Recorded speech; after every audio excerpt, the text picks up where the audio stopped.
So recently with the fight that had just passed a couple weeks ago, Mayweather versus McGregor, we want to kind of focus on an important topic, and just a topic that really comes out a lot, especially in combat sports. And this topic involves fighters that come back to fight again. Coming back to the Mayweather-McGregor fight, Mayweather is kind of a different case because it was very technical, didn't take a lot of punishment, but like a lot of the guys that are coming back, they're just coming back for a paycheck. You know, Mayweather came back for a big money fight, and plus throughout his career he did not take a lot of punishment, like for example like Margarito or Mayorga that been through wars. And this is very dangerous because a lot of these guys are not really all that there, like mentally or physically, and these guys just come back because they need money. They need the money to survive, and most of the time this is the only career that they ever had, like in their life. This is the only thing they know how to do. It's a very taxing sport. It's very taxing on the body and on your mental state. That's why a lot of these fighters end up under bad circumstances later on in life.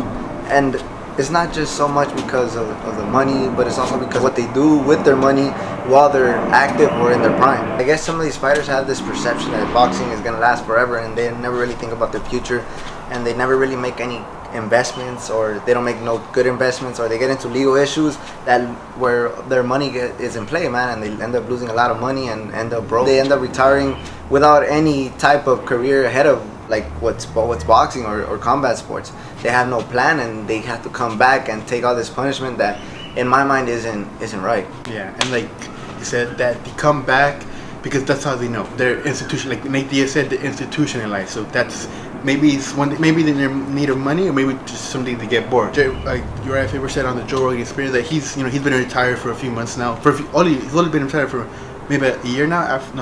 A few months. He's been retired for a few months. And which is it's a little bit, and he's already contemplating coming back. He says if it's right, he'll come back. He's been doing this for many years. He's a legend in the sports, and they're institutionalized. They know nothing else. They've been fighting forever. That's all they do. That's all they do because they were young. That's all they do all day. They work out, become the best, and to reach those levels, that's what you have to do. And sometimes it works. Like if you're Tito Ortiz, who retired and then came back in Bellator. He went on a 4 or 5 win streak, and then he lost and he won again. So people like him have a success story, and then it works out. But people like BJ Penn, who come back after a long layoff, 3-year layoff, they come back and fight Yair Rodriguez, and they get totally they get destroyed. So sometimes it works out and sometimes it doesn't, but for the most part, especially when you're older fighters, it's wise to stay retired, even though it's hard to deal with when you've been doing this for your whole life.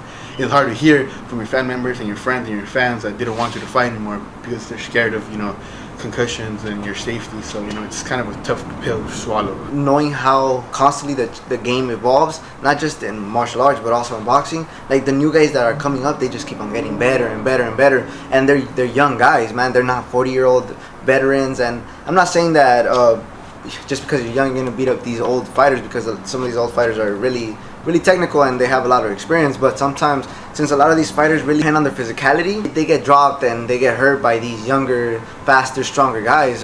For example, like Roy Jones, man. Honestly, I don't think that guy should be fighting anymore. He was good as a young upcoming boxer, and in his prime he was a great fighter, but most of the time he really depended on his physicality, and once the age got to him, he just couldn't keep up with the sport. That's very dangerous because all these guys are all out here are trying to make a name for themselves. They're hungry. They're trying to destroy you.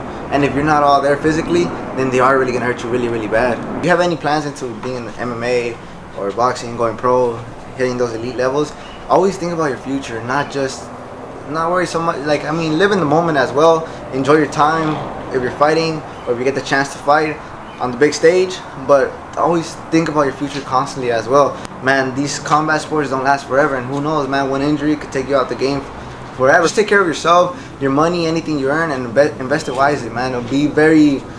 Just be smart with your money, and hopefully you guys never reach that point where you're 50 and you have to come back for a paycheck because this is all you know, and you didn't invest your money wisely, you didn't get an education.